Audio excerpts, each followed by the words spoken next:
Hello everyone, season's greeting from India. My name is Dr. Vaibhav Garg and I welcome you all to the virtual training program in modern endodontics. Each and every one of us want such deep shapes and completely filled canals in daily dentistry. And yes, this program is not to showcase what I can do. The entire program is based on what you can achieve in your day-to-day practice. So I welcome you once again, and I'm delighted to share my experience that I have gathered over a few years of practice. I'm a graduate from MS Ramaiah Dental College, and I was granted my master's from DY Patil, Pune. I am running a private practice since 2015, and I'm consultant and an educator on different platforms. So the program is about 12 modules that will be covered over 24 videos. In the first month, we will be taking anatomy and access opening, rubber dam application, diagnosis in the new era and treatment planning, radiographs and their importance in endodontics, basics of stainless steel files and their design, their sterilization and disinfection. By the fourth week is over, we'll be able to cover topics like working length determination, rotary file systems and endodontic equipments, cleaning and shaping of the root canal systems, intracanal medicaments and irrigation protocols. Then we will go in the third month, or we'll say like the ninth week, and sealers and obturation will be taught. Along with it, post and core systems, magnification and CBCT in dentistry, the most difficult part, pain management, that will be covered, and a very favorite topic of all the listeners, mostly how to manage calcified canals. So we'll be taking all these cases. So it is always about a matter of perspective, the way we see things in daily dentistry. We have been doing dentistry for over 20 years, 30 years now, and everybody has their own experiences. Some people leave root canal treatment just because of the complications that occur during the treatment or in middle of the treatment. But also some people have gained or honed the new experience, and they have gone through rigorous trainings, and they have achieved what best clinicians will always want to. So we can solve problems by using the same kind of thinking as we used to when we created them. This is what is a famous quote from one of the images available online. Now, so can we make it predictable? Yes, we can make it predictable. The root canals, what all clinicians want? They want stress-free endodontic results, no post-operative pain, no broken or separated instruments, and they want easier and faster root canal therapy. Definitely, it should be profitable and economical system also. So I definitely use this analogy most of the times in my lectures. Maggi as a brand has given us very famous product is like instant noodles. Each and every one of us during our college days or graduation days or our hostel days, we have definitely eaten Maggi 2-minute noodles.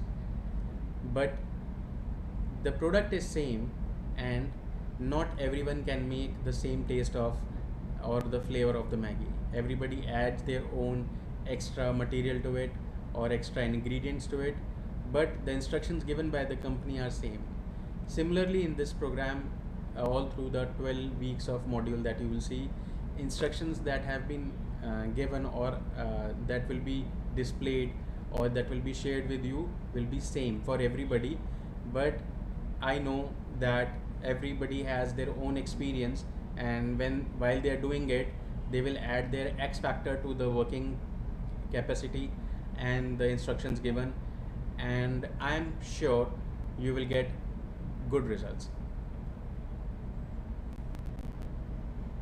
So it's a very famous quote in Hindi, "Itta bada tissue, itta sa tissue, itta bada issue."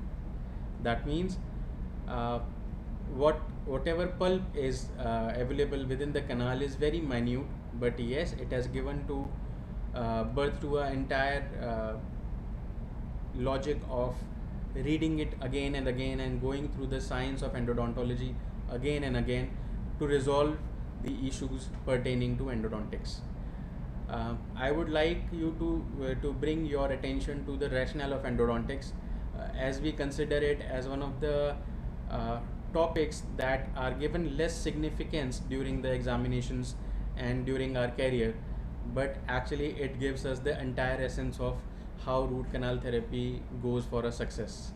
So if we see the zone of infection, it is the actual epicenter of all the bacterias and macrophages that are there. So this is the entire canal contains around 99% of the necrosed tissue and the bacterial contents. If you clean this up and if this area is completely disinfected, and if we make sure that things are good in this root canal area and the zone of infection, things will get better for us. Coming to zone of contamination, it has got very less macrophages and only round cell infiltrates are there. Along with that, very slight amount of bacteria is present, but yes, a lot of uh, bacterial toxins are available and autolysis is happening in this zone, so that has to be controlled. Zone of irritation usually contains osteoclastic activity, and osteoclasts are there, and they are breaking down the bone part of the alveolar bone. Coming to the stimulation part, this is the healing zone. Actually, osteoblastic activity is happening here, and you will be able to uh, see that there is a scar formation or there is a lining of the granuloma that is present. Here, the healing part is happening. If we understand these four zones, uh, I'm sure the results and the output of your treatment will improve. So my focus on cleaning and shaping during the modules will be on the zone of infection. Coming to the module 1 and lecture 1, we'll be covering today anatomy of maxillary anterior teeth. This is a checklist that all you should all have. Um, you should have a good source of illumination while you are practicing your extracted teeth and the models. You should have facility for eroters and micromotors. Then round burrs will be required. Round burr 4 is very constantly required, both in diamond or in carbide if you have. Also number 2 will and number 6 will also help. You should always have tapered fissure and a straight fissure 22. You should have a safety tip carbide, that is endo Z burr, that is usually available. I would suggest, if you don't have these stuff, you should start procuring it for learning the access opening cavity assessments. You should always have endodontic explorers. They help immensely during dental treatments. If right now you don't have it, you should you can alternately use straight probes, but endodontic explorer designs are so different that they can go into the difficult parts of the access cavity also, and that is why it is suggested. Certain companies provide ultrasonic tips, especially for endodontics. Over a period of time, when we are doing difficult cases and when we are refining access cavities, we might use them. Magnification loops are suggested, and microscopes, if present, is nothing better than that, because they are the best source of magnification and illumination together. But yes, it is an optional thing. So let us see what one of the cases that I usually show to all my participants. Um, can you see an entire lesion here, in between the central and the lateral incisor? A lot of bone has been denuded. The access opening was done at the clinic. One of the ladies that came up to us with a palatal swelling pertaining to the lateral incisor, and there was swelling on the palatal side, and some exudate was going through from the buccal side also. So I'm just after this slide I'll show you what we did, and let's see if it impresses you enough. So when we obturated it, it was the best baseline, and followed by a 6 months and a 12-month follow-up. We can see the entire alveolar bone has grown up to its natural level, and it is thicker and better. So this is what happens. That this is the power of good evidence-based endodontics. If you take care of the infection area, the zone of infection or zone of necrosis, um, assure you, you will get 92 to 95% good results. Out of 100 cases, 95% cases will definitely heal, and that's an assurance from my side. Another example I'd like to show, there is another big lesion. In such cases, if these cases appear in the clinic, most of the clinicians will take a decision to go towards a root canal therapy followed by apicectomy or a apical surgery. Um, in this case, the author tried to take note of the healing part, and yes, as we can see, a good amount of healing has happened over a period of 1 year. CBCT was also done in this case, and we can see the amount of lesion that has reduced significantly, and that ensures that evidence-based dentistry says if you take care of the zone of stimulation and necrosis, the case will heal definitely. Coming to anatomy, I know everybody knows about the anatomy part, but I just want to revise things for you so that there are no mistakes in terminologies, and we can have a better flow of the entire module in the 3 months of course curriculum. As we all know that the crown size differs in males and females, and according to the size of the head and the shape of the head, the tooth morphology also is different. Similarly, according to age also, and because of disease or certain trauma, there can be certain changes that are inevitable in the tooth. So let us see what the entire pulp cavity is all about. And because if we see that if we study all the morphology, including both external and internal morphology, we would come to know that there is a pattern to it in most of the cases, and if there is a pattern, that gives us a good idea to how and why to read morphology and pulp anatomy. So let's see. Uh, this is the diagram that shows the root canal system. It contains pulp chamber and root canal. The diagram that shows you apical foramina, apical delta, accessory foramina, lateral canals, furcation canals, root canal orifice, and pulp horns. So let us discuss each one of them just for a revision purpose, so that we get good into the entire lecture. So the pulp cavity is divided into pulp chamber and root canals. Roof, as we all know, is the part that covers the entire pulp. It's that part of the dentine that covers the entire pulp, and it encloses the entire pulp chamber significantly, and it covers towards the incisal or the occlusal surface. And pulp horns are also known as the accentuations of the pulp cavity into the cuspal areas or the incisal developmental grooves of the teeth. These are accentuations, or we can say extensions, of the pulp cavity.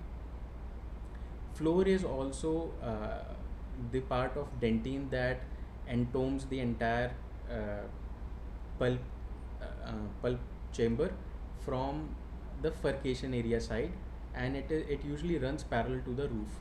Orifices are what we can say are the connecting links between the pulp chamber and the root canals. So what happens is orifices are small extensions, like they are the bridging part of the pulp chamber and root canals. They are significant because endodontics rely basically on lot of orifice locations, and we should have a significant knowledge of orifices, where they occur and how many they can be. Usually, uh, when you define a pulp chamber and root canals, the common thing is a pulp chamber can have from one to multiple root canals. In anterior teeth, we will be seeing mostly single roots with single pulp chamber and single root canals. In multiple teeth, pulp chamber can be one, but root canals can be multiple. They can be from one, two, three, four, or up to seven root canals have been documented in cases.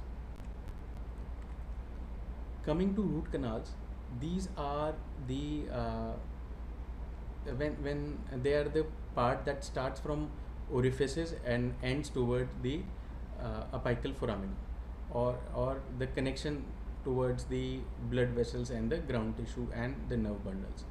So what happens is, for study purposes and for treatment purposes also, because during this program, when you will see in future that we are dividing the entire root canal systems into coronal, middle and apical one thirds, so that they can be covered and treated equally and with a lot of diligence. Accessory canals are extensions, or also known as the lateral canals. They are extensions of the root canals, and they have connections towards the cementum of the tooth or outside the tooth. They are made when the Hartwig's root sheet is there, and it usually compresses, and during the development of the tooth root, these accessory canals are developed. Coming to apical foramina, it is the most apical part of the entire root canal system, and apical foramens are usually 0.5 to 0.7 or 1 mm away from the actual anatomical root apex. This happens because there is a lot of cementum deposition while the development of the root is happening, and in certain cases we have seen apical foramen almost as away as 2 to 3 mm from the actual anatomic apex or the radiographic apex. We have seen it. So it is suggested that on an average the obturation should not finish at the anatomic apex. It should not finish at the radiographic apex. It should finish at the apical foramen, at least 0.5 mm away from it. It also has two major parts. Apical foramen is divided into minor apical foramen and major apical foramen.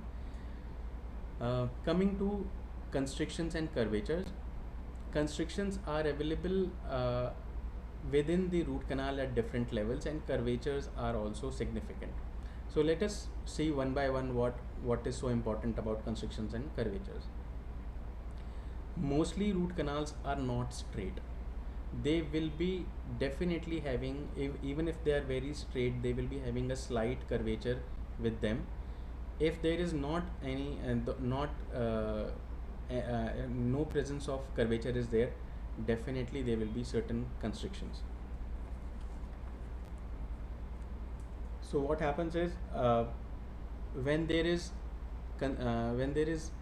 constriction or curvature, we can divide it into majorly into four parts. The tooth can have a straight canal or a straight root with a slight constriction at the apical end. We can have the tooth with entire root very straight but a slight curvature at the end.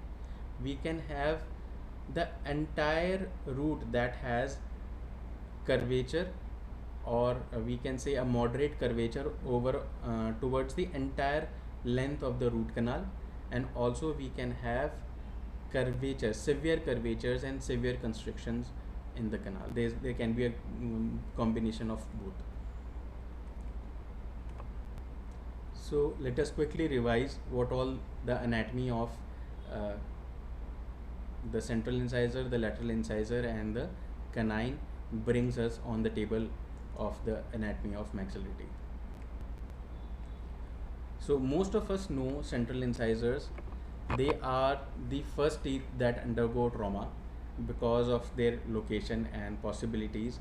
Also, they develop early in ages, and they usually go through sports trauma also, or the children that are developing and are they fall very frequently, and we have seen lot of fractures. So this is one of the commonest cases that appear for root canals in clinics. Why it is important? Let's see. Stepwise we'll learn more about central incisors. So central incisors are usually the average length is 22.8 mm. 22.8 mm. Also, the curvature of the root is mostly towards the labial side or the palatal side. So what is important for us? We can see the pulp chamber here. It is conical in shape. It is usually uh, it is wider or broader towards the incisal edge. It usually has got three the incisor when developing has got three mamelons. So according to that we will have three pulp horns. When we see it in cross section, and we see the coronal or the cervical one third of the root, we can see oblongated or elongated pulp chamber, which is elongated towards towards mesio distal direction. Why it is important? Because most of the file systems are not in this shape, and lot of material can be left around if we are not aware of the anatomy of central incisors. In the middle one third, usually there is a oval shape of the canal, and towards the apical end we will have a completely round canal system. This will be the anatomy. The pulp chamber is usually very simple in shape. It is very conical, and we can see slight constriction at the apical end. What is important for us to understand here is, when we see that uh, what is the percentage of lateral canals that are available here. So at least 17 to 18% cases we can have lateral canals that are present in these cases in the apical one third. Also, around 24% cases have a palatal deviation or a labial deviation. So it is embedded into the cortical area. I will show you one scan in further slides, and you will be able to understand why the curvature is important for us. Let us get into the topic of how to start with the access opening of a central incisor. Usually, central incisors, there is a lingual or the palatal surface that is there. So we have to use our burr almost perpendicular to the line that is parallel to the lingual surface. Once we start with the round burr, that is, I usually prefer a diamond. So when it enters into the enamel part, it is usually it is straightened up and towards the incisal edge. It is straightened towards the incisal edge, and we get into the pulp chamber. We get a slight drop. After this, I prefer a round carbide burr to remove all the overhangs that are present in this region, mostly on the incisal edge, towards the incisal edge or the labial surface. An endo Z burr or excess burr can also be used because it is blunt at the end. It can be used to modify the excess opening. Let us see how an access opening looks. So it is a clinical tip how to centralize your access cavity. You should divide your entire tooth surface into 9 quadrants and centralize your entire burr point where it should start. So what happens is when we are doing this kind of preparation, usually there is a when there is the entry point is there and we straighten up our burr, there is a small area. This is called the lingual shelf. This area is usually remaining. This can be a point of fracture of certain rotary files. When even if you have made a very conservative preparation of entry and you have not cleared this lingual path, what happens is it engages the most broadest part of your orifice enlarging files, and when it is engaged there, it usually causes the separation of the file. So let us see what is the triangle. If we see incisally, it is usually a blunt triangle with the apex towards the cingulum, and we should always try to save the cingulum because this is the strongest part of the enamel and the tooth body, and if it is supported well and you have not undercut it or you have not undermined the entire strength of this body, just restoration after the entire obturation is over and the treatment is over, a good restoration can be helpful in supporting the tooth for a very long time. It will enhance it will give longevity to the entire restoration. Why we were focusing on the part where the buccal I'm sorry, when we were focusing and we were seeing that where the tooth stays, it is in the cortical part of the, it is in very close proximity to the cortical part of the maxilla. So what happens is the root part, the buccal root part of the incisors are very close to the buccal surface of the cortical bone. So whenever there is a periapical lesion, you have seen clinically that the sinus will erupt on the buccal surface of the tooth. It is very less. It has been seen very less in multiple cases that due to a central incisor there is a palatal swelling. It happens. It is the incidence is very less, but mostly you will see a sinus happening or a swelling that is giving a exudate towards the buccal surface of the incisor, central incisor maxillary. Coming to lateral incisors, the anatomy is almost same, the shape of the canal is almost same, but what happens is the entire morphology is slightly shrunken. It is a very difficult tooth also. It can give you nightmares also. We will read directly about it now. The entire tooth is 22.5 mm in length. That means it is slightly smaller than the central incisor. Also, in most cases, we will see more, around 26% cases have more lateral canals here in this particular tooth. We have seen lot of cases, like around what we can say 53 to 55% cases have a distal curvature of the root end. There is a distopalatal apical curvature. It is seen in 53 to 55% cases, and rest 30% cases or certain cases have straight canals.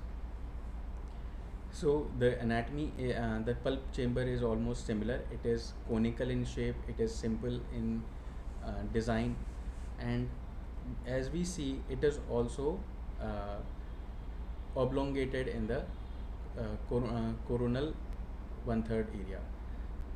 It becomes oval in the middle 1/3, and it is usually centric and round at the end.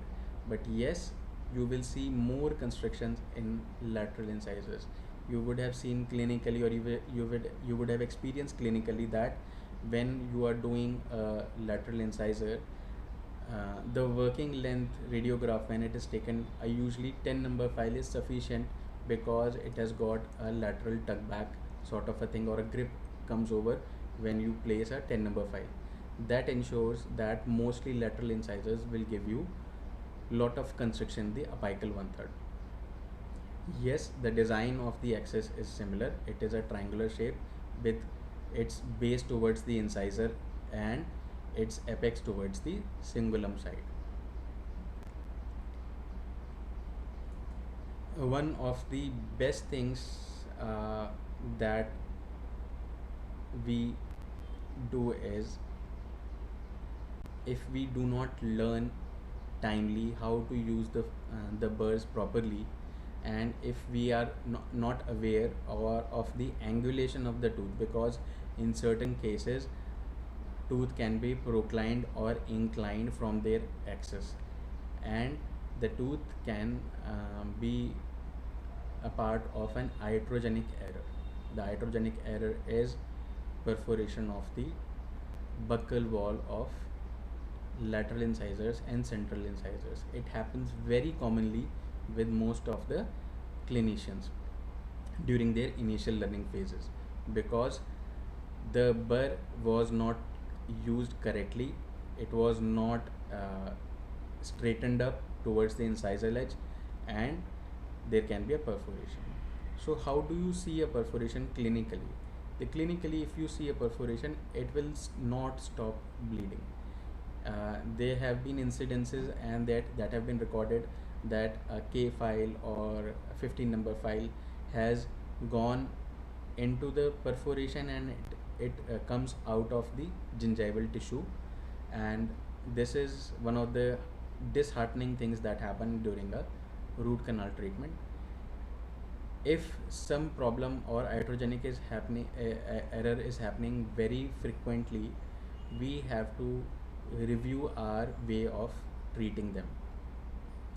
In certain cases, uh, you will see mostly in central incisors and lateral incisors, because as we have discussed earlier, that they are the commonest teeth to undergo trauma during childhood, or doing while playing some sports. Uh, some patients will appear to you with discolored anterior teeth, and they want just the treatment of the anterior teeth, because they are darkened enough. But when the radiographs are taken and the further diagnosis is done, you will see highly calcified canals, and this is called calcific metamorphosis. I would suggest that CBCT imaging, if it is possible, you should go ahead with that in those cases. During this module itself, I will show you how a calcified case is treated, and how CBCT helps us in diagnosing the length and the possibilities of treating a tooth. How many of you actually understand that due to age also, there are certain changes that happen within the root canal system? Due to the age, the chamber reduces in size, or mostly in the height. Also, there is all the lateral canals are, or the accessory canals are fused, and the dentine is oblongated, or it is obliterated. The dentinal tubules are obliterated, and there is a lot of loss of moisture or water content from the actual enamel and dentine part. So we have to be very careful when we are treating aged patients also, because when radiographs are taken, they have a very shrunken volume. So the preparation when it is done for geriatric patients, it should not be very huge, or bulkier preparation should not be done. Very deep shapes should not be done. Minimalistic approach should be taken, also because their age is not supporting the length of the treatment. We should reduce appointments into smaller parts. Coming to canine, It is one of the most mysterious and the longest tooth that are available. uh, Maximum length has been reported by to us by certain articles is 33.5 or 6 mm, but on an average around 26 mm of length is usually seen. Yes, this tooth also has uh, palatal or distal curvature, but yes, mostly distal curvatures are seen in up to 30% cases. Also, around 35% cases, lateral canals are also available in the apical one third. Coming to the cross section part, we see that these in the coronal one third, it is labiopalatally it is oval in shape, and apically if we see it is a round thing. The beauty of a canine is it is being the longest tooth uh, in the entire mouth, in the entire jaw. By nature's we can say blessing, the anatomy is very simple of the pulp chamber. Pulp chamber looks triangle in shape with a single apex and broader area towards the cingulum part.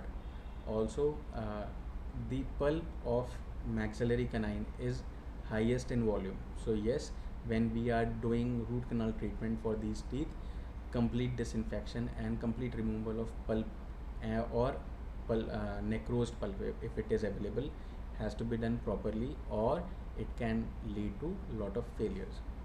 So what happens is where it is embedded, uh, unlike central incisor and lateral incisor that are actually embedded onto the buccal surface of the cortical bone, canines are usually embedded into the canine pillar, or that is the uh, what do you say, mm, the area between the nasal floor and the sinus. So they are mostly embedded there.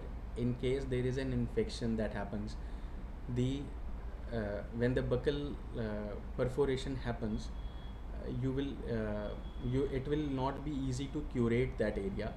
Also, because there is a muscle attachment just above the root of canine, so levator muscles are available of the upper lip. If the sinuses or if the infection area or the pus formation is happening above that attachment, it might cause cellulitis. So you should be very careful while treating canines, because retreatments are difficult. There is definitely a curvature that and the length of the tooth that is also very large. So these factors actually give us the success of the tooth or the root canal treatment. That means what all, we will take four factors commonly that will show us the success of root canal treatment. First is the curvature or the degree of curvature that a tooth has towards within the mouth or towards the vital structures. Second is the constrictions that are available. Slight constrictions, yes, we can treat them. Higher constrictions or very deep constrictions, or unable to, if we are unable to negotiate that areas, it will definitely lead to the failure of the root canal treatment. Also, the flexibility and strength of the file system that you are using, both stainless steel files, K files, and the rotary files that you are using, both manual and uh, handpiece attached files. There has to be your sheer diligence has to be there, because if the science or the metallurgy of the file system that you're using is not good enough, it might separate within the tooth, and it will add to the uh, treatment time or the results, or it can negate the results that we, or prognosis that we are forcing in a case. Also, the one of the major factors is the clinician's skill of doing it.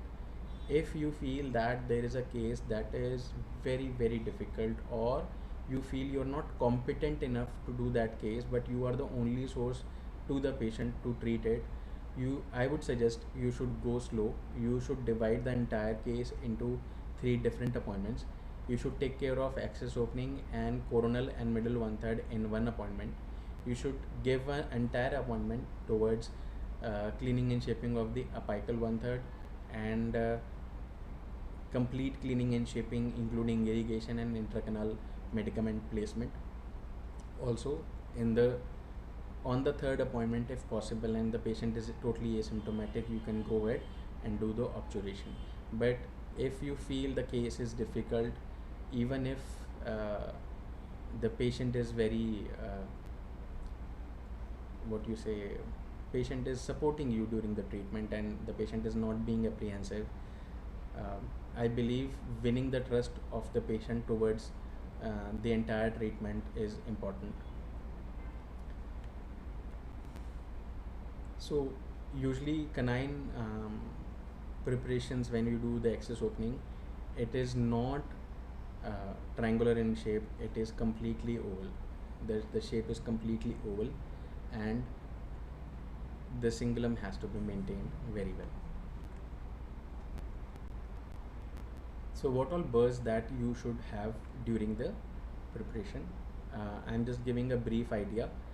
For preparation of access cavities through crowns or restorations that, or metallic restorations if they are there, a metal cutting burr will always help. It should be in your armamentarium. A round burr, both diamond or carbide, whatever is possible, should be part of your armamentarium. Number 2, number 4 and number 6 are usually helpful. A non-end cutting burr, both diamond or carbide, whichever is available in your vicinity, should be a part of your armamentarium. They help significantly because these carbide burrs finish off the preparation in a very nice manner, and also they do not hurt the pulpal floor. Coming to some access burrs or access endo burrs, they are also available, but you have to use them very judiciously because there are no markings on these burrs, and you have to be very careful because we want to save the floor of the tooth and we do not want to hurt the patient or perforate the case. Some long neck burrs are available for micromotor handpieces.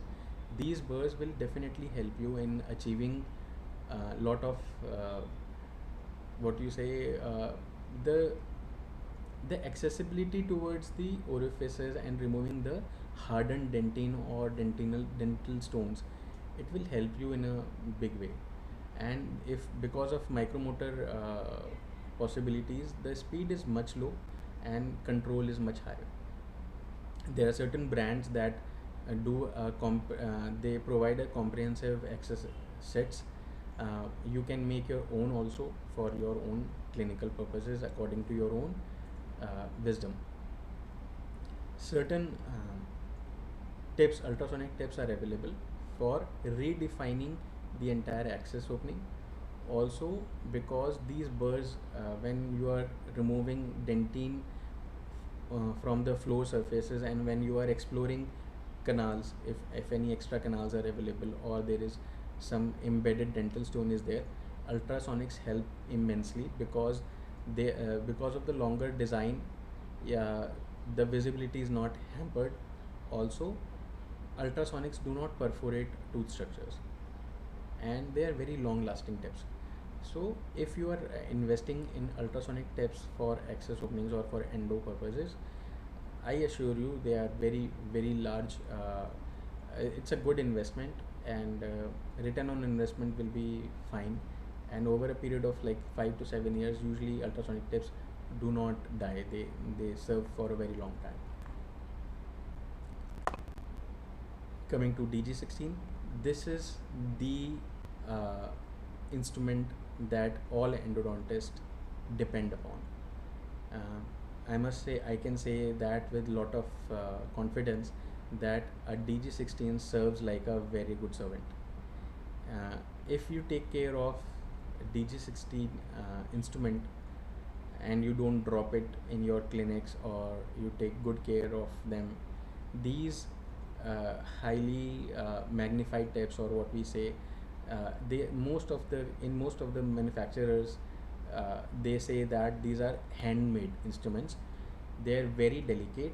The tips are very good and they can negotiate into the small crevices or the orifices that we find out, and they provide initial space for a 10 number or a 8 number file to enter into the root canal system and explore the root canal system. If you're not using DG16, I would suggest it is a instrument that will bring lot of happiness to you when once you start using them. Coming to Endo-Z burr or Endo-XS burrs, these are highly specified burrs for enhancement or improving the access opening that we have done. Because of the safe end that XS Endo-Z burr has, it will safeguard the entire pulpal floor, and because of the robust design that they have, um, they are long lasting burrs. I'm say if you I can say easily that if you use them judiciously, uh, it will be a part of your armamentarium for a very long time, and it is an indispensable tool in endodontic access cavity preparation. So how we go about the assessment of today's lecture? Um, I have shown you the access cavity designs of canine, of central and lateral incisor of the maxilla. Please arrange for extracted central incisors and lateral incisors and canines. Whatever is available, at least 2 teeth should be there with you. If you feel confident, you can go for more teeth. You have to take a buccopalatal and a mesiopalatal preoperative view. I believe you understand what buccopalatal and mesiodistal means. You should take 2 radiographs on the sensor, or if you have an analog radiograph, you should have a buccopalatal view and you should have a mesiodistal view.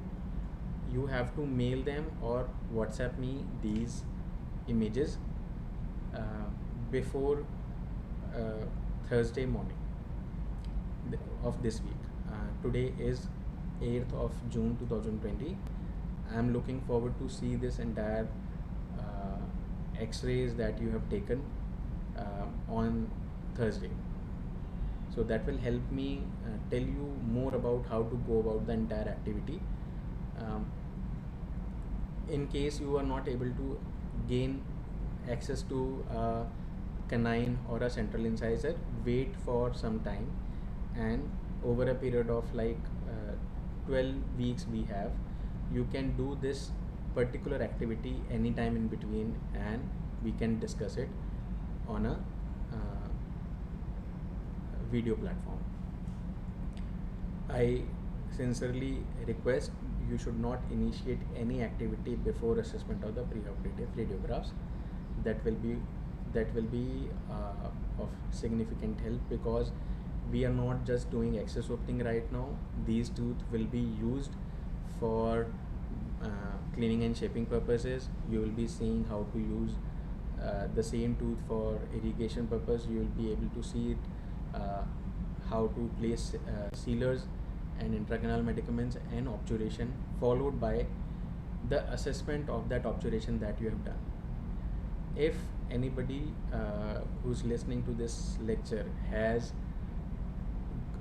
macro facility of photography in their mobile cameras, or they have intraoral cameras that are placed in their clinics, please inform me via message so that I can tell you further instructions, because that will help us document each and every step or module that we are doing today.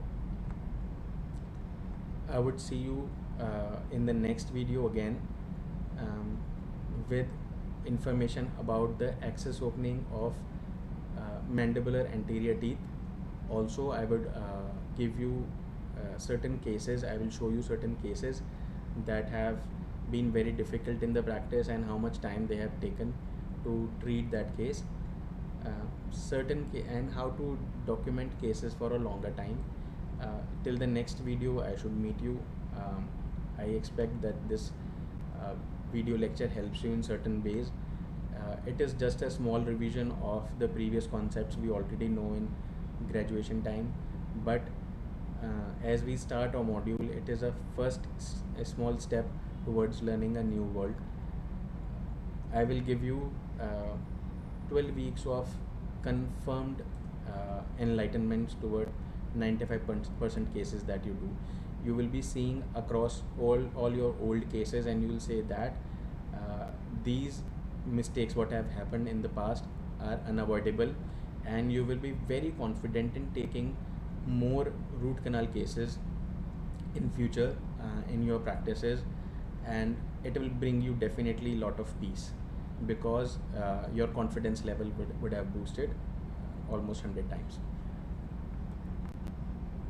So this brings us to the end of the lecture 1. It's a small quote that says, the beautiful thing about learning is nobody can take it away from you. And yes, nobody can take it away from you.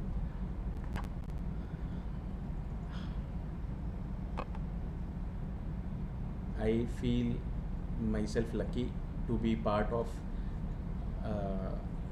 the top speakers for Dentsply Sirona, and I extend my gratitude to all the teachers that have taught me over a period of 20 years now what dentistry is all about, what patient care is all about.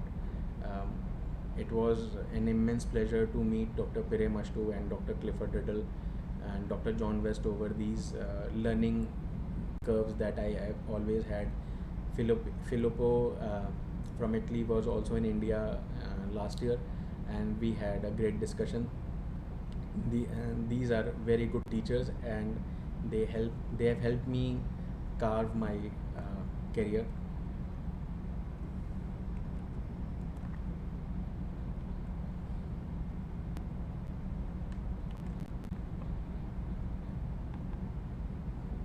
When I count my blessings, I can see that all the superstars that I thought are in Indian subcontinent, all the superstars that are there are part of the Colgate team, and I considered myself very lucky when I was amongst them last year.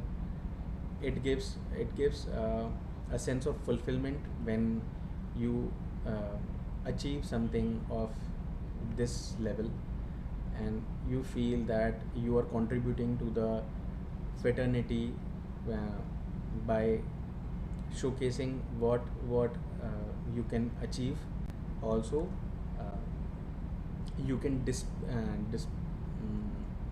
dissipate whatever knowledge that we have accumulated over a period of time, and the entire purpose of this video lecture is not to not to do the mistakes that we have done in past, and we have to improve continuously over a period of next few years, so that the ultimate result goes into the patient happiness. The treatment outcome has to be perfect. It has to be as good as what clinically is accepted. We should not do any unethical practices, or we should not use any unethical materials.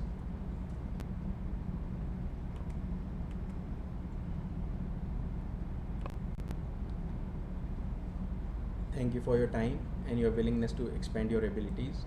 These are my contact details. You can always email me or send me a text message, and I would try to help you as early as possible. Thank you once again for patient hearing, and let's meet again through the next video.